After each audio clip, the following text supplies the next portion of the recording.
আসসালামু আলাইকুম, কেমন আছেন সবাই? আজকে আমি আপনাদেরকে দেখাবো আমেরিকার নিউ ইয়র্ক শহরে শাকসবজির দাম কীরকম। তো প্রতিটি শাকসবজির উপরে লেখা আছে কত ডলার করে। তো আপনারা মিলিয়ে নেবেন বাংলাদেশি টাকায়।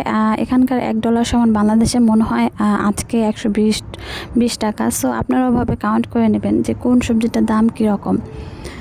তো আমাদের এখানে এখন সামার চলতেছে। সামারের সময় হচ্ছে শাকসবজির একটু রমরমা পরিবেশ থাকে, যেহেতু উইন্টার ওইরকম কোনো কিছুই পাওয়া যায় না। এত ঠান্ডার ভিতরে আসলে সবজি হবে কীভাবে? সো এই কারণে দেখা যাচ্ছে উইন্টারের তুলনায় সামারের শাকসবজির দাম অনেক কম। আপনারা এখন যেটা দেখতে পাচ্ছেন এটা কিন্তু উইন্টারের তুলনায় অর্ধেকের থেকেও অর্ধেক, মানে অনেক কম আর কি। উইন্টারে সেম সবজিটার দাম অনেক বেশি বেড়ে যাবে এবং অনেক সবজি তখন পাওয়া যাবে না। যেহেতু এখন সামার, এর জন্য দেখা যাচ্ছে অনেকে ব্যাকইয়ার্ডে সবজি করছে, তারপর হচ্ছে এখানে চাষ করা সম্ভব হচ্ছে। অনেক বাঙালি ভাইরা আছে যারা ল্যান্ড নিয়ে ওরা হচ্ছে এরকম খামার করছে, সবজি করছে। কিন্তু শীতের সময় কিন্তু পুরোটাই ভিন্ন। তখন দেখা যাচ্ছে অনেক সবজি কোল্ড স্টোরে রাখা হয়, সেখান থেকে হচ্ছে বিভিন্ন দোকানে নিয়ে আসা হয়, সেগুলো আমরা ক্রয় করে খাই।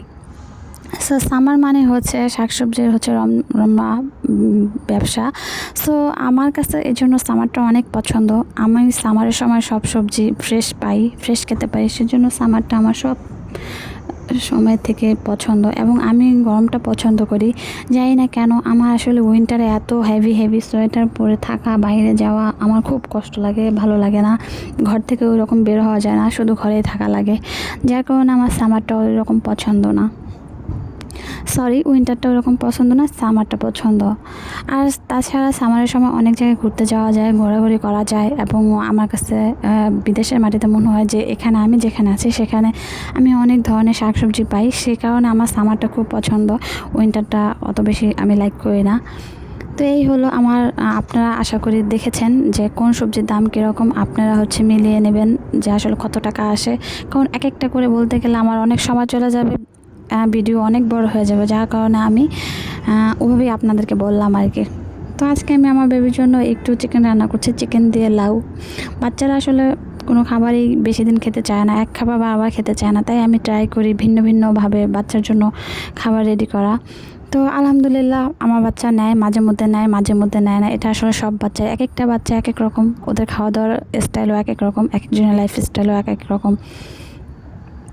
তো আমি আজকে হচ্ছে লাউ দিয়ে রান্না করব, যাতে করে, কারণ অনেক বাচ্চা আছে সবজি পছন্দ করে না, তো ওরা সবজি খেতে চায় না। তো আমি আশা করি এভাবে যদি লাউ দিয়ে আপনারা চিকেন রান্না করেন, অবশ্যই আপনার বাচ্চা সেটা খাবে। এবং হচ্ছে বাচ্চার দুইটার পুষ্টি বাচ্চা পেলো, এক হচ্ছে চিকেনের, আরেকটা হচ্ছে লাউয়ের। তো এই ছিল আমার ভিডিও, আজকের ভিডিও। যদি আপনাদের আমার ভিডিও ভালো লাগে অবশ্যই আমার চ্যানেলটি লাইক অ্যান্ড সাবস্ক্রাইব করবেন। আল্লাহ হাফেজ, সবাই ভালো থাকবেন।